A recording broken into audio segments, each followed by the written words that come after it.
ನಮಸ್ಕಾರ ರೀ ಎಲ್ಲರಿಗೂ. ನೋಡ್ರಿ, ಇದು ನನ್ನ ಮೊಮ್ಮಗಳ ಮುಂದಿನ ನಾಮಕರಣದ್ದು. ಅಲ್ಲೆಲ್ಲ ನಾಮಕರಣ ಮಾಡಿ ಮುರು ಚುಚ್ಚಿಸ್ಕೊಂಡು ಅಲ್ಲೇನ ಇಲ್ಲಿ ಮನೆಗೆ ಕರ್ಕೊಂಬಂದು ನೋಡ್ರಿ, ಇಲ್ಲೆಲ್ಲ ಇದು ಮಾಡ್ಲಿಕತ್ತಿದ್ವಿ. ಅವ್ರನ್ನ ಮನೆಗೆ ಕರ್ಕೊಂಬಂದು ವೆಲ್ಕಮ್ ಮಾಡ್ಲಿಕತ್ತಿದ್ವಿ ನೋಡ್ರಿ. ಹಾಡೆಲ್ಲ ಹೇಳಿದ್ವಿ.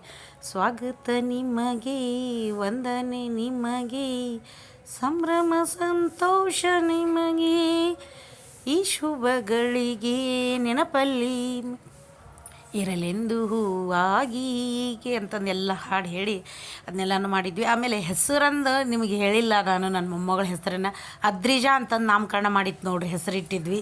ಅದ್ರಿಜಾ ಅಂದ್ರೆ ಪಾರ್ವತಿ, ಪರ್ವತರಾಜನ ಮಗಳ ಹೆಸರು ಅದ್ರಿಜಾ ಅಂತಂದು. ಪಾರ್ವತಿ ಹೆಸರು, ದೇವಿ ಹೆಸರು ರೀ. ಅದಕ್ಕೆ ಅದ್ರಿಜಾ ಅಂತಂದು ಹೆಸರಿಟ್ಟಿದ್ವಿ.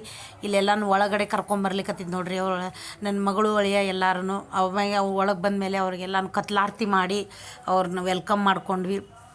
ಅಲ್ಲೆಲ್ಲ ಬಲೂನ್ ಕಟ್ಟಿ ಅದನ್ನೆಲ್ಲನೂ ಅಷ್ಟೇ ಮಾಡಿತ್ತು. ಈ ಥರ ಎಲ್ಲನೂ ಶಾಸ್ತ್ರ ಅವನ್ನೆಲ್ಲನೂ ಮಾಡಿ ಮುಗಿಸ್ಕೊಂಡು ಇಲ್ಲಿ ನಮ್ಮ ಮನೆಯೊಳಗೆ ಮಾಡಿ ಕರ್ಕೊಂಡಿದ್ವಿ. ಇವತ್ತು ಸಾಯಂಕಾಲ ಮಳೆ ಮಾಡಾಗಿತ್ತು ನೋಡ್ರಿ. ಅಲ್ಲೇ ಅವಳನ್ನ ಇದರಿಂದನೂ ಅಲ್ಲಿ ಕುಂಕುಮದ ನೀರೆಲ್ಲನೂ ಮಾಡಿಟ್ಟಿತ್ತು.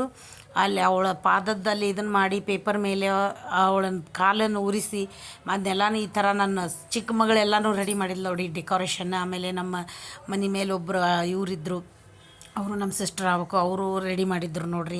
ಈ ಥರ ಎಲ್ಲ ರೆಡಿ ಮಾಡಿ ನಾವು ಅಂದ್ರೆ ದೇವಸ್ಥಾನದಿಂದ ಅಲ್ಲೇ ಚೌಟ್ರಿ ಹಿಡ್ಕೊಂಡಿದ್ವಿ. ಚೌಟ್ರಿಯಿಂದ ಬರೋದ್ರಾಗ ಅಂದ್ರೆ ಈ ಥರ ಎಲ್ಲ ರೆಡಿ ಮಾಡಿದ್ರು ನೋಡ್ರಿ. ನನ್ನ ಮೊಮ್ಮಗಳದ್ದು ಎಷ್ಟು ಚೆನ್ನಾಗಿ ಚಂದ ಮಾಡಿತ್ತು. ಚಂದ ಅಂದ್ರೆ ಸಿಂಪಲ್ಲಾಗೇ ಇಷ್ಟು ಡೆಕೋರೇಷನ್ ಮಾಡಿ ಇದನ್ನೆಲ್ಲನೂ ಮಾಡಿದ್ರು ಅವರು.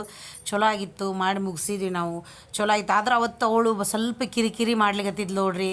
ಅಂದ್ರೆ ಅವತ್ತೆಲ್ಲನೂ ಗದ್ದಲ ಅದನ್ನೆಲ್ಲನೂ ಕಿವಿಗೂ ಅಲ್ಲೇ ಮುರು ಚುಚ್ಚಿಸಿದ್ವಿ. ಅವತ್ತೆಲ್ಲ ಕಿವಿ ಚುಚ್ಚಿಸೋದು ಮುರ್ತಾ ಮಾಡಿದ್ವಿ ನೋಡಿ. ಇಷ್ಟೇ.